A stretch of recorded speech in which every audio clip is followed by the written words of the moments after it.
Waalaikumsalam warahmatullahi wabarakatuh. Dewan juri yang saya hormati dan teman-teman yang saya sayangi, saya akan bercerita tentang Ratu Sakti Jalan Arang.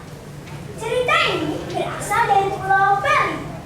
Di Pulau Bali berdiri sebuah kerajaan yang bernama Kerajaan Dahar. Kerajaan tersebut dipimpin oleh seorang raja yang arif dan bijaksana bernama Sri Baginda Airlangga. Daerah kekuasaan Raja Airlangga sangat luas. Kehidupan seluruh rakyatnya hidup tenteram dan makmur. Tersebutlah sebuah desa yang letaknya sangat terpencil jauh dari pusat Kerajaan Dahar. Desa kira namanya. Nampak suasana desa tidak seperti biasanya. Malam belum lalu, namun para penghuni tidak terlihat berkeliaran di luar. Sama-sama terdengar suara hewan malam yang sangat saudara, membuat suasana desa kira semakin mencekam. Rupanya hal aneh ini dirasakan pula oleh kepala desa kira. Tak lama kemudian, dia menyerupakan desa untuk memanggil Jayabaya. Jayabaya adalah tokoh masyarakat yang meramalkan dan menafsirkan suatu hal yang akan terjadi. Kepala desa terus tak kaget mendengar tertawa dan dipukul bertahun-tahun. Bertahun-tahun lalu tidak tanggung. Tolong! Seketika itu juga para penghuni terbangun dan terkejut. Wajah mereka nampak kebingungan dan ketakutan. Sesaat kemudian, seiring dengan angin yang bertiup semakin kencang, terdengar suara desingan yang sangat aneh memegakkan telinga. Setiap orang yang mendengarnya pasti akan terasa sakit yang luar biasa. Kepala desa semakin kebingungan. Melihat keadaan semakin memburuk, ia tidak tahu apa yang harus dilakukan untuk menyelamatkan desanya. Rupanya calon Arang telah marah.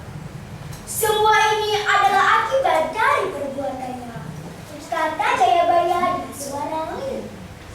Calon Arang marah karena pemuda desa Gira mengganggu anak gadis kesayangannya. Pagi-pagi sekali, kepala desa dan Jayabaya berangkat menuju Kerajaan Dahar untuk melaporkan perbuatan calon Arang yang biadab. Sri Baginda Airlangga mengutus Pati Narotama untuk menangkap calon Arang hidup. Calon Arang Yang gambar siapa, Pak? Yang gambar siapa? kulitnya telah berkeriput, Pakai komputer. sorot matanya tajam dan menakutkan. Berarti tidak lukisan anak. Jika berbicara, kebanyak orang dan menunggu. Ia memiliki seorang anak gadis bernama Ratna Mateli. Calon Arang tersentak kaget melihat iring-iringan batin Kerajaan Dahar yang sedang menuju rumahnya. Dengan kesaktiannya, ia langsung mengetahui apa maksud kedatangan mereka itu. Maka terjadilah pertarungan antara dua kekuatan gaib yang sangat berlainan ajaib. Namun, Pati Narotama tidak bisa mengimbangi kekuatan calon Arang. Ia memerintahkan seluruh rombongan untuk kembali ke istana Dahar. Mendengar cerita Pati Narotama, si Baginda Airlangga marah. Aku sendiri yang akan menangkap calon Arang ke barat itu. Para desa istana mencoba sabar, paduka raja. Kita jangan melakukan sesuatu hal dan hati yang panas. Tenanglah. Para desa istana meminta bantuan pada Empu yang tengah ditulis Empu Baraga. Empu Baraga sanggup membantu si Baginda Airlangga demi ketentraman dan keselamatan bekerja. Lalu, Empu Baraga menyuruh muridnya yang bernama Bahula untuk mendekati calon Arang. Dalam perjalanannya, ketika Bahula melewati sebuah sungai, ia melihat seorang gadis yang ketakutan karena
Seketika, calon arang kembali murka pada penduduk desanya.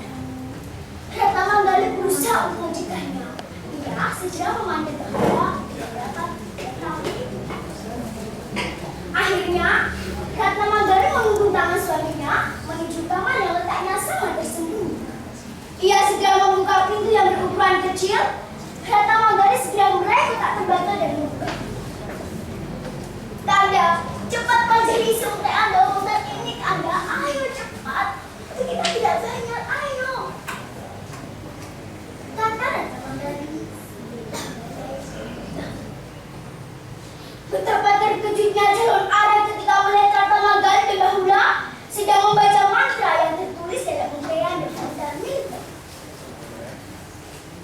Kau pengkhianat, Ratna Manggali! Pengkhianat! Teriak calon arang sangat terampil. Aku Bayada, cepat berikan undian dan untai ini padaku. Cepat! Kata Aku Bayada, Ratna Manggali.